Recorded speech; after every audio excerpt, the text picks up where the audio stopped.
ایک چھوٹے سے خوبصورت گاؤں میں ایک نہایت ہی محنتی اور ایماندار کسان اپنے کچے مکان میں رہتا تھا۔ گاؤں والے اسے للو کہتے تھے اور اس کی بیوی ہر وقت اس سے لڑتی رہتی کہ شہر جاؤ اور کچھ دولت بنا کر لاؤ۔ آخر ایک دن للو نے شہر کا رخ کیا، مگر جنگل میں پہنچ کر اسے کچھ خوفناک آوازیں سنائی دیں۔ وہ بھاگ پڑا۔ خوف کے مارے للو کی گگی بند گئی اور وہ بھاگ کر جان بچانے لگا۔ اچانک اسے ایک شیر کا بھاگو مت للو، میں تمہیں ایک گائے انعام میں دیتا ہوں، یہ چمتکاری گائے لے جاؤ، تمہارے مسئلے حل ہو جائیں گے۔ اور پھر للو کے پاس ایک چھوٹی سی خوبصورت گائے آ کر ٹھہر گئی۔ وہ للو سے باتیں کر رہی تھی۔ ارے یہ تو کتنی خوبصورت پیاری سندر سی گائے ہے، میں اس گائے کو اپنے گھر میں پالوں گا، کاش یہ بہت بڑی ہو جائے اور پھر میں اس کا دودھ گاؤں میں بیچ سکوں۔ فکر مت کرو للو، یہ آج کے آج ہی بڑی ہو جائے گی اور تمہیں خالص تازہ دودھ دے گی۔ اور پھر للو کی گائے ایک دم سے بہت بڑی ہو گئی۔ للو گائے کو لے کر خوشی خوشی جھومتا ہوا گاؤں آیا۔ ارے دیکھتی ہو نیک بخت، ارے بھگوان باہر تو نکلو، یہ دیکھو میں کیا لے کر آیا ہوں۔ ارے مجھے جنگل سے ایک چمتکاری گائے ملی ہے۔ گائے بہت ہی پیاری اور خوبصورت تھی۔ وہ بالٹی بھر کر دودھ دیتی اور للو کا لایا ہوا گھاس پات کھا کر خوش رہتی۔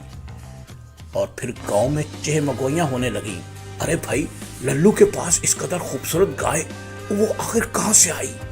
سب لوگ للو پہ رشک کرنے لگے اور للو اپنی گائے پر۔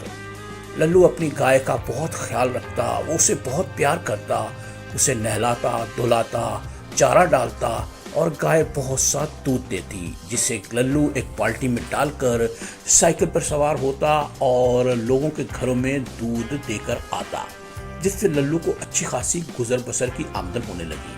اب للو کا کھان پان بھی چلنے لگا۔ للو کی بیوی نے پھر وہی ضد پکڑ لی۔ میں کہتی ہوں دودھ میں پانی کیوں نہیں ڈالتے؟ وہ اسے مارنے تک اتر آئی اور اسے بے ایمانی پر اکسانے لگی۔ مجھے دولت چاہیے، دولت، چاہے جو مرضی ہو، دودھ میں پانی ڈالو۔ اچھا تو یہ یوں نہیں مانے گا، خیر اس کا بندوبست، کچھ علاج تو میں کر کے رہوں گی۔ اس کی بیوی اپنے بھائیوں کے پاس پہنچی اور انہیں اپنے گھر آنے کا کہا۔ انہیں سمجھا دیا کہ للو کو پکڑ کر خوب اچھے سے ٹھکائی لگاؤ اور اسے انسان کا بچہ بنا دو تاکہ وہ میری باتوں پر عمل کرے۔ وہ میری ایک بات نہیں مانتا، اس کی ذرا جم کر پٹائی کرنا۔ ان بدماشوں نے گھر پہنچتے ہی للو کو بری طرح سے مارنا پیٹنا شروع کر دیا۔